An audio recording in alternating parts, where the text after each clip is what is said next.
Hey there, I'm Lance. I'm Sam. And we are Love to Hate. And today we're taking a look at Abstract Academy by Crafty Games. Abstract Academy is an abstract game in which you are playing as an artist, and you are going to be using cards, playing them in a 4x4 grid, trying to meet certain scoring requirements so that you can get the most points for that round. This is a very simple game, and it doesn't take up a whole lot of footprint. Let's take a look at it down below and show you how it works, and then we'll come back and share our thoughts on it as a gamer and non-gamer. All right, here's Abstract Academy on the table. Let me show you guys how this abstract game works.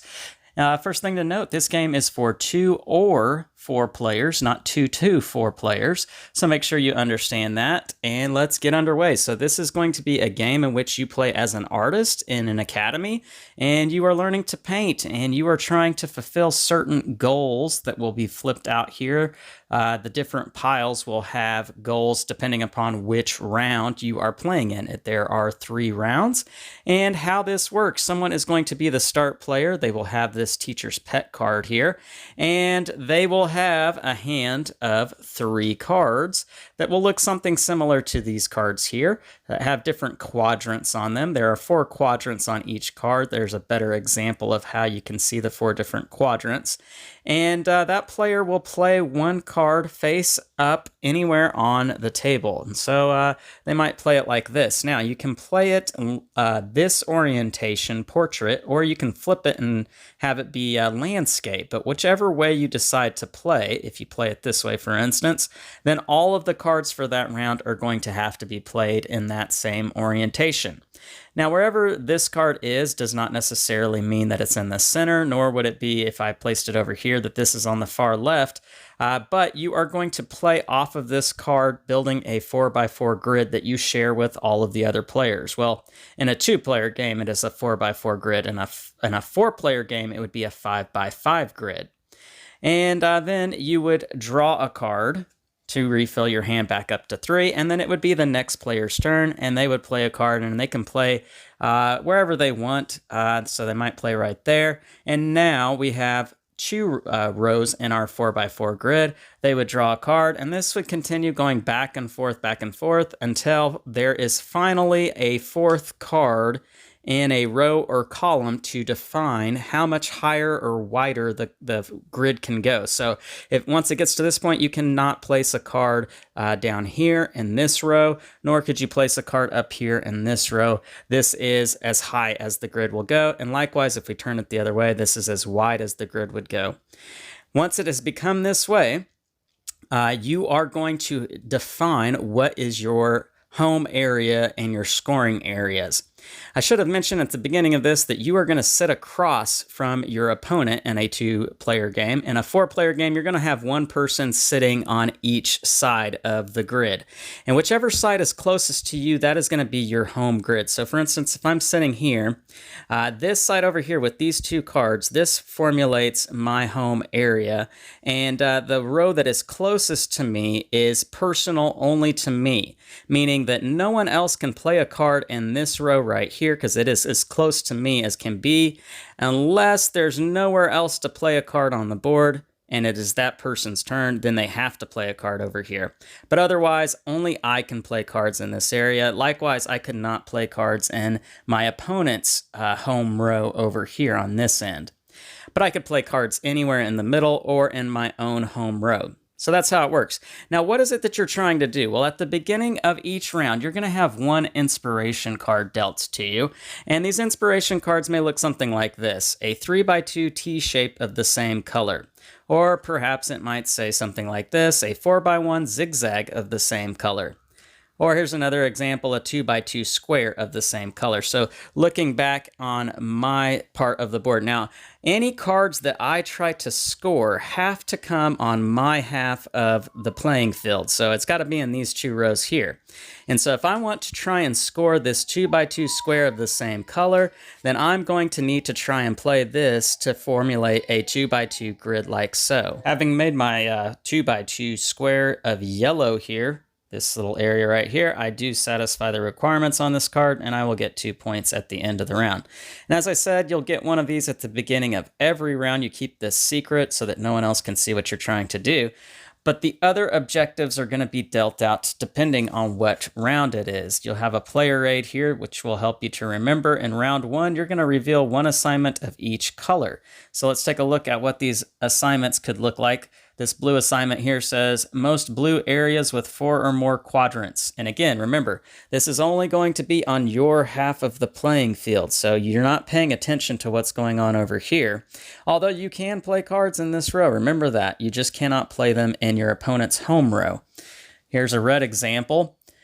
Most red areas with only 1 quadrant. You'll get 3 points if you are the person to have the most. Now, this is something you are competing against the other player for, so keep that in mind. And then our yellow assignment, fewest yellow areas. So there you go. That's how those are going to look. And in round 2, you're going to have 2 professor cards. So let's look at the professor cards. Here's an example of one, largest color area. That'll give you 5 points. And let's take a look at one more. Most color areas with 4 or more quadrants. So there you go. And then in the last round, the final round, you'll have 1 professor and 2 assignments of any color. And so after you have played all 3 rounds, you're going to score everything up. You can see here's a good example of what I was talking about, how that looks. And that's in a 2-player game. In a 4-player game, there's going to be 1 center card that's not going to pertain to anybody's areas. And as you can imagine, you would have 5 cards. And again, this is only if the cards are in the portrait mode. You could flip them and they could all be in landscape if that was how the first card was played. Now that's that. And tricky rules that you'll want to know when playing with a non-gamer.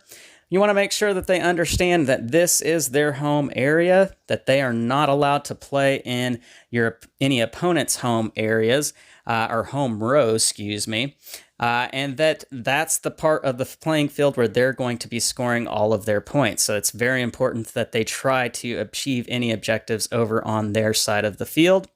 The other thing that you'll want to make sure that they know is that this game is 3 rounds long, and so you're going to get different objectives each round.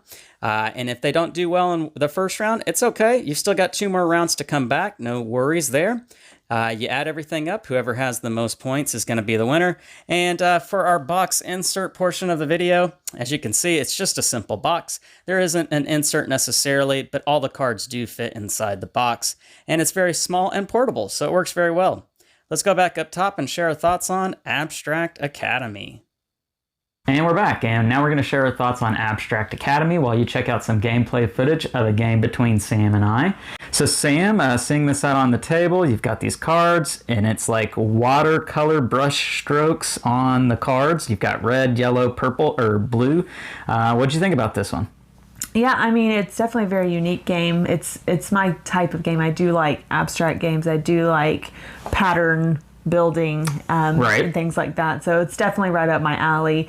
I mean, you have to imagine it's a very simple game because it comes in such a small package, and it literally is just, I mean, it's just cards. Right. Yeah. This is a card game for sure. And it was very easy to learn. It says 8+ years old. I think our 7-year-old could probably figure it out too, though. Yeah, I think so. I think this is an excellent family game. I think this is one that can be played by most anyone in the family. It is 2 or 4 players. It's not 2, 3 players. So yeah. You can't or 4 players. So you can't play it with 3 players. It's either got to be 2 or 4. And so that being the case, the times in which you can play this are limited. You have to have exactly those 2 numbers of players. So that's an issue with this one. But outside of that, what do you think about the gameplay on it?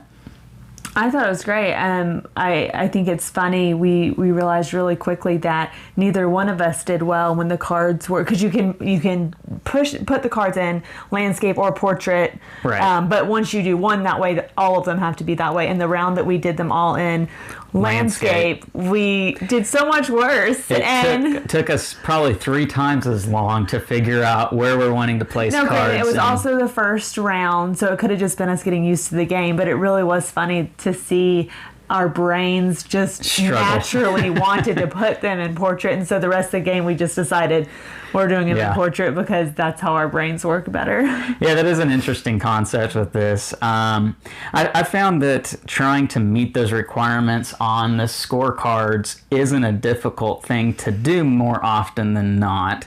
It's just, are you going to be able to do it better than your opponent? Well, and it's when I felt like my best way to play was to get my specific card out of the way first. Your inspiration card, yeah. And Lance would tend to go towards the different goals for each round, whether that's a professor or one of the different color assignments. But then the last round, he ran out of time and completely forgot about his personal. It's easy to get tunnel visioned on one or two specific goals that you're trying to accomplish each round and not even pay attention to another one, or even just forego it and say, you know what, I can't go for all of them. I'm just going to leave that one alone and go for these ones over here. And then you forget. and that's maybe, it's not necessarily a good thing or bad thing about this game. It's just something that's going to happen, that you can't satisfy all the goals in this game, I feel like, which is fine.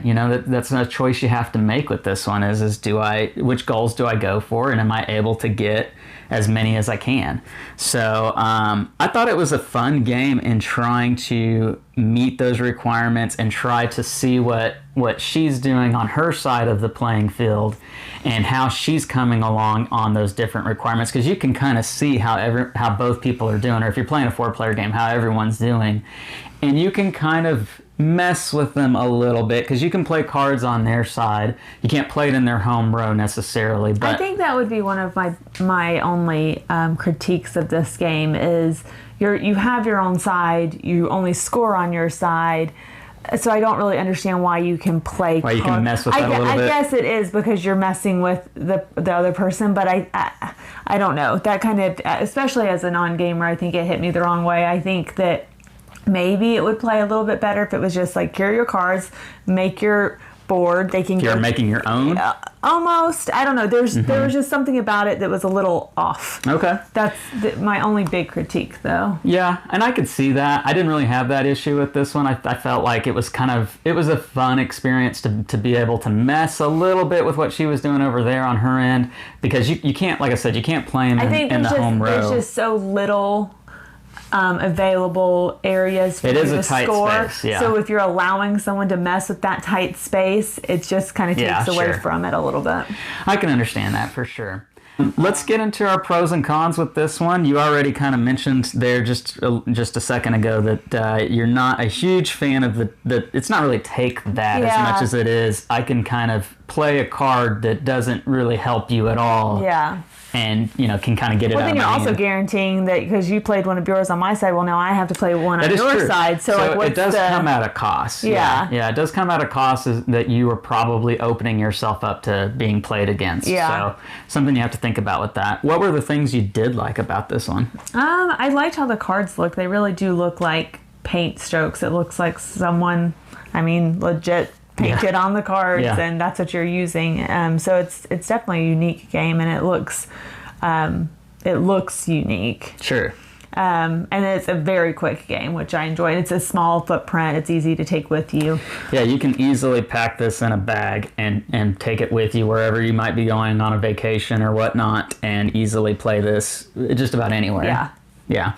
One of the things that I like about this is that this comes from the same design team that has done several great games out there, such as Dollars to Donuts and Fruit Salad, or Point Salad, not Fruit Salad. But those kind of games that are just easy, simple concepts, but still pack a whole lot of game into it. You still get that with this game. Now, granted, this isn't going to be, deep, heavy, thinky type stuff, but that's not what they're going. It's a really good starting point, I think, for non-gamers as well. But it has enough to it that gamers are going to enjoy it. It's not too watered down that a gamer is going to think it's too blah. As far as like the strategy goes with this one, I feel like this is a perfect level of strategy and brain thought for playing with non-gamers. Would you agree with that? Yeah, for sure. And it says on the back here, it says, it has the list of stars, and it fills in however many stars it thinks, you need for that. And it has strategy as 3 out of 5 stars, interaction 5 out of 5. Learning ease 4 out of 5, and luck is 2 out of 5, and I feel like that's pretty accurate with this game. So as well. Yeah. All right. Anything else that you didn't like about this one? No, I mean overall, I think it's a great game. Okay. All right. So let's get into our scores on it. Scale of 1 to 10. Love to hate. I'm gonna go first. Normally you go first, so I'm gonna go first on this one. I really enjoyed this one, guys. I thought that this was perfect at what it was set out to do. It's not a huge, heavy game that's going to be the star of the night, but it is a fantastic icebreaker. It's a fantastic little filler travel kind of game. And so I'm going to give it a 7.5 because I feel like it does exactly what that is set out to do, and that's a great score for that kind of game. So 7.5. I was a little bit lower. I enjoyed the game a lot, but it didn't really get me super excited to like, hey, I want other people to come over and play it. It's a fun game. I think it would be if Lance asked me if we wanted to take it on our trip that we're going on. Sure, we can throw it in the bag, but I'd probably give it about a 6.9. Okay. Well, there you go. 7.5, 6.9 for the two of us on Abstract Academy from Crafty Games. Go check it out. Make sure to like and subscribe and push that bell button so you get notifications of all our new content. I'm Lance. I'm Sam. We are Love to Hate, where we try to bridge the gap between gamers and non-gamers. We'll catch you next time.